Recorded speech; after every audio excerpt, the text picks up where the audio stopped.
Hello everyone, welcome back to my channel. మన ఛానల్ని కానీ ఫస్ట్ టైం చూస్తున్నట్లయితే ప్లీజ్ సబ్స్క్రైబ్. ఈరోజు మనం వీడియోలో ఎక్కువ మసాలాలు లేకుండా క్యారెట్, బీన్స్, క్యాప్సికమ్ కర్రీ ఎలా ప్రిపేర్ చేసుకోవాలో చూద్దాం. ఇది చాలా సింపుల్ అండ్ క్విక్ ప్రాసెస్.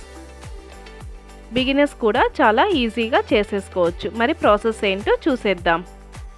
ముందుగా స్టవ్ మీద బాండలు పెట్టుకొని ఆయిల్ పోసుకోవాలి.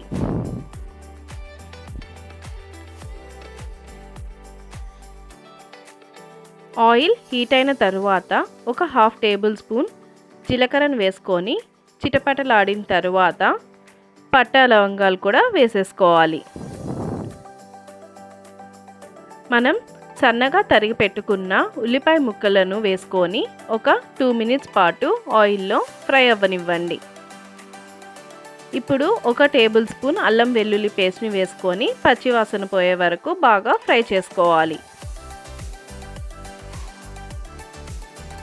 మన టేస్ట్కి సరిపడినట్లుగా సాల్ట్ని వేసి ఆనియన్స్ని ఫ్రై చేసుకోండి. కొద్దిగా పసుపు, మనం సన్నగా తరిగి పెట్టుకున్న క్యారెట్ ముక్కలను వేసుకొని 2 మినిట్స్ పాటు బాగా ఫ్రై చేసుకోండి. క్యారెట్స్ బాగా ఫ్రై అయిన తర్వాత సన్నగా తరిగి పెట్టుకున్న బీన్స్ ముక్కల్ని కూడా వేసేసుకొని వాటిని కూడా ఒక 2 మినిట్స్ పాటు ఆయిల్లో బాగా వాడ్చుకోవాలి. లాస్ట్లో మనం క్యాప్సికమ్ ముక్కల్ని కూడా వేసుకొని 5 మినిట్స్ పాటు బాగా ఫ్రై చేసుకోండి.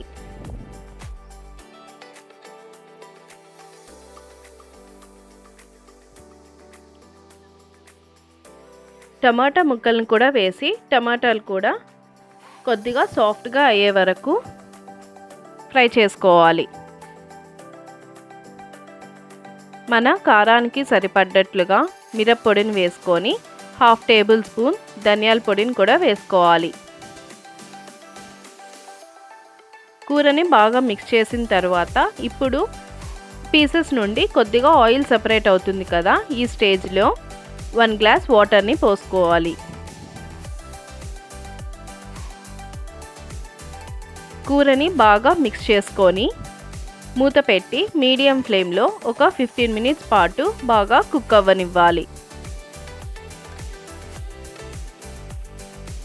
కర్రీ అనేది కొద్దిగా చిక్కపడుతుంది అన్న స్టేజ్లో హాఫ్ టేబుల్ స్పూన్ గరం మసాలాని వేసేసుకోండి.